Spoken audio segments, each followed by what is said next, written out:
टुनटुनी का पति बंटी एक कुली था। वो नदी पार से आने वाले पक्षियों के सामान को इधर से उधर करता था। एक दिन जब बंटी काम पर जा रहा था तब टुनटुनी उससे कहती है, अजी अपनी सेहत का भी ध्यान रखा करो। सभी किसी न किसी दिन छुट्टी लेते हैं, लेकिन तुम तो रविवार को भी काम करते हो। अरे पगली, अगर काम नहीं करूँगा तो घर कैसे चलेगा? तू तो माँ बनने वाली है, बच्चों का खर्चा बढ़ेगा। अगर काम नहीं करूँगा तो अपने बच्चों को अच्छी जिंदगी कैसे दूंगा? आपसे तो बात करना ही बेकार है। ये लीजिए पोटली, इसमें मैंने रोटी और चावल रख दिए हैं, समय से खा लीजिएगा। नहीं टुनटुनी, आज मेरी तबीयत कुछ सही नहीं लग रही है, कुछ भी खाने का मन नहीं कर रहा है। काम से आऊंगा तो खा लूंगा।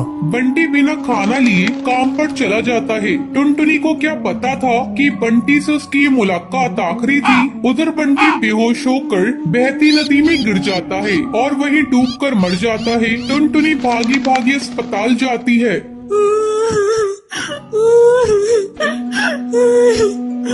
बंटी, ये क्या हो गया? सब कुछ एक पल में खत्म हो गया। अब ये बच्चा किससे अपना पापा कहेगा? मैं तुम्हें कई बार समझा रही थी अपनी सेहत का ध्यान रखो, लेकिन तुम तो मेरी बात मानते ही नहीं। अब मैं क्या करूं बंटी?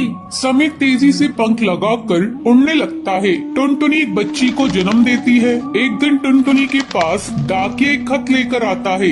अरे ये खत तो कड़कनाथ सेठ की कंपनी की तरफ से आया है और मुझे बंटी की जगह कुली की नौकरी दी गई है। मुझे अपनी बच्ची के लिए नौकरी करनी ही होगी, तभी मैं उसे एक अच्छे स्कूल में पढ़ा पाऊंगी और उसे बेहतर भविष्य दे सकूंगी। अगले दिन से ही टुनटुनी कुली बनकर पक्षियों को बोझ उठाती थी। जब भी नदी के उस पार से कोई पक्षी आता था, टुनटुनी तेजी से उन पक्षियों के पास पहुंच जाती थी। बहन जी, क्या मैं आपका बोझ उठा लूं? अरे तुम तो एक चिड़िया हो, क्या तुम इतने बोझ को उठा सकती हो? हाँ बहन जी, मैं सारे बोझ को उठा लूंगी। बहन जी, मैंने अपनी जिंदगी में इतना बोझ उठा लिए है, ये बोझ तो उसके आगे कुछ नहीं है। क्यों, क्या हुआ? और तुम ये तुम्हारी बेटी को साथ में लेकर क्यों घूम रही हो? तुम्हारे पति कहाँ हैं? वो नहीं कमाते हैं क्या? क्या करिएगा बहन जी, मेरी दुख भरी कहानी सुनकर रोज इस नदी किनारे पे कई पक्षी आते हैं और मेरी दुख भरी कहानी सुनते हैं, लेकिन कोई मेरी मदद नहीं करता।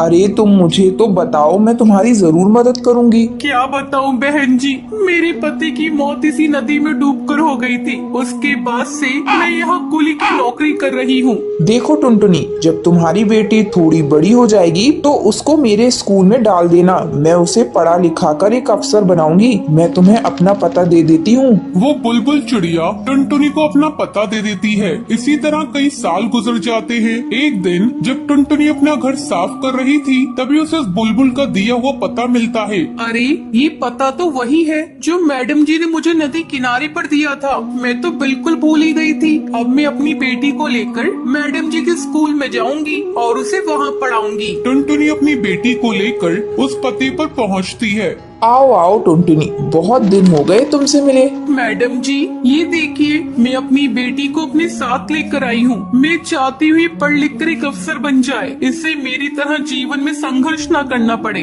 हाँ टुनटुनी, तुम निश्चिंत रहो, मैं तुम्हारी बेटी को अच्छी तालीम दूंगी। तुम्हें एक दिन इस पर गर्व होगा। टुनटुनी अपनी बेटी का एडमिशन उस मैडम जी के स्कूल में कराकर निश्चिंत हो जाती है। उसे इस बात की खुशी थी उसकी बेटी को उसकी तरह जीवन में संघर्ष नहीं करना